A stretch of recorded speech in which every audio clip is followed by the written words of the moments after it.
phone, although here, I'll just do the whole thing. It's ring, ring, ring. Yeah, my name is Jason Rogers. I'm the founder with Brighter Utilities. I'm looking to speak with a lending officer in the SBA department or in the commercial department. Sure thing, let me connect you. This is Brad Jones. Hi, Brad. Just wanted to quickly introduce myself. My name is Jason Rogers. I'm the founder and CEO of Brighter Utilities. We make investments in the plumbing and HVAC sectors in the Southeast. And look, I'm certainly not calling you today looking for financing. I'm not calling today because I have a deal I'm looking to get financed. In fact, we're probably not going to be looking for finance for many months. We have a number of quite strict protocols that we engage in to make sure we only do the right deal. But I just wanted to quickly introduce myself and learn a little bit more about your lending parameters and see generally if your bank has a history of making loans in the plumbing and HVAC sectors and what your appetite might be for an engagement like that in the coming months or years. And then you have a nice little dialogue and you save that banker's phone number down and maybe you email him every month or two, as things proceed, or you check in every month or two as things develop. But again, yeah, the time to reach out to a lender or an investor is many months in advance. And as long as you don't waste people's time, they'll happily engage with you. And remember this, bankers need to get money out the door. Banks have to get money out the door. It's how they have their loan origination fees and interest income. And I'm not a banker, I'm not in the banking business, but I understand enough about the banking business to understand the bank doesn't make money unless if they get the money into the marketplace, but they have to do so intelligently. So they want to connect with intelligent people who make smart decisions with money. Investors are the same way. Investors have liquidity, they have cash, and they know, as all of you should know, that inflation is the bane of cash's existence. I'm sure some of you have heard stories of your grandmother or your grandfather and their ability to buy a Coke and a burger for 15 cents. I know I've heard those stories from my grandparents about, we used to be able to buy gas for 8 cents a gallon, or, I could get a medium fry, a Coke and a burger for 20 cents or 15 cents or 10 cents. Can you do that today? I would ask all of you on the call. And of course, the answer is no. Why? Inflation. This is what investors are afraid of. This is why investors, similar to banks, need to get their money. Well, they would like to get their money into the marketplace, but they need to do it intelligently. So again, it's your job many months in advance to connect with these individuals on the debt and the equity portion of the capital stack, to let them know that you do find proprietary, exclusive off-market deals, that you do have a great team organized to help you, that you are in a great sector for A, B, and C reasons, and that if they're comfortable with it, you'd love to stay in touch and maybe shoot them a monthly update email and see if there might be an opportunity to work together in the coming months or years. And if you present yourself appropriately, you'll get a big old fat thumbs up. You bet, absolutely. Here's my name, here's my number, here's my email. Just make sure you don't abuse that contact information. Of course, never give out that information willy-nilly. Don't waste people's time, any of that kind of stuff. And to go back to the prior point about what Sven said about storytelling, I am very open to narrate how we're calling on a bunch of deals and how, I tell our investors about the deals we looked at, and I'm going back to Florida to do more due diligence, and I'll keep you updated.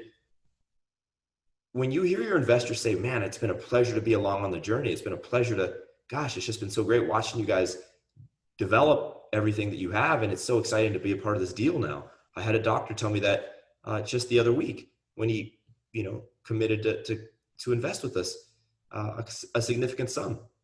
We basically shared, man, it's been a pleasure to be on the front lines and to hear about everything you guys are all doing.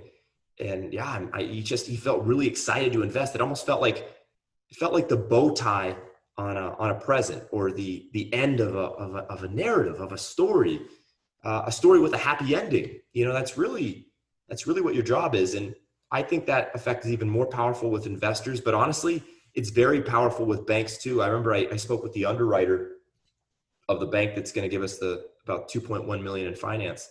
I spoke with the underwriter about a month ago, which I had never spoken with an underwriter before, and usually the underwriter doesn't speak with the borrower. At least that's been my historical experience. But again, I'm learning in real time, so maybe I had missed something. But I spoke with this underwriter, and I was able to create the narrative of who we are and why we're doing what we're doing and how we've made decisions we've made, and the process of going about and finding deals, and how we found this deal, and how I built the team that I built, and how my experiences up to this point prepared me for this moment, and how from ages 12 to 20 I worked in the roofing business, my father's commercial roofing business, and how I'd be in the roofing business if my grandfather and uncle and father and cousin weren't all in the roofing business. That's true, by the way. Never tell things that aren't true, right? But because of my blue collar background and my passion for that, that kind of world, but given the fact that my whole family's basically in the roofing business, we're in plumbing and HVAC instead.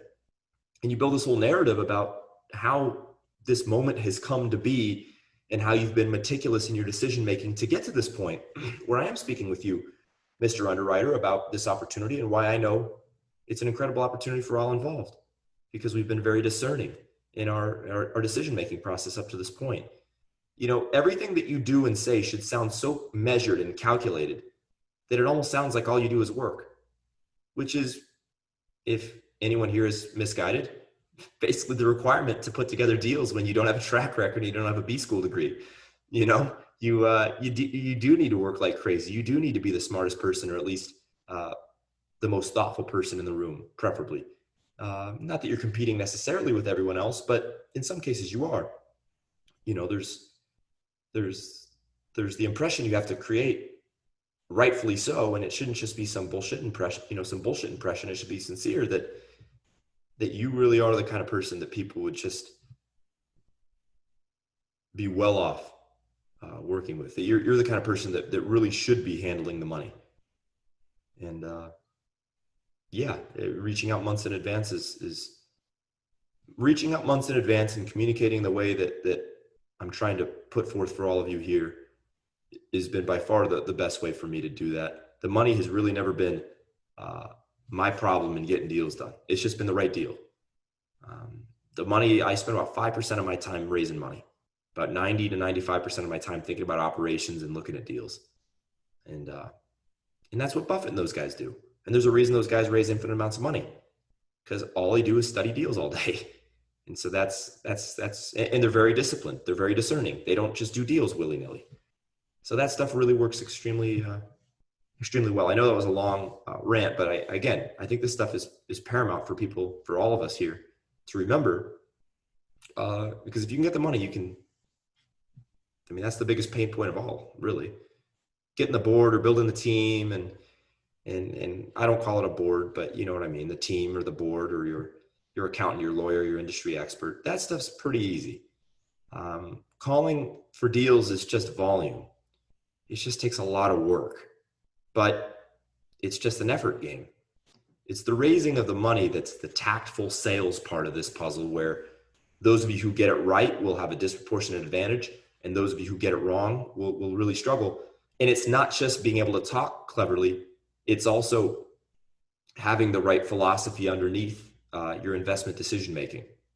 That strong philosophy. It's why I recommend you read Warren Buffett and Charlie Munger and Sam Zell and Steve Schwartzman.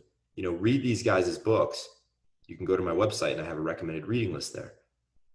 Think like billionaires. It will help you raise money.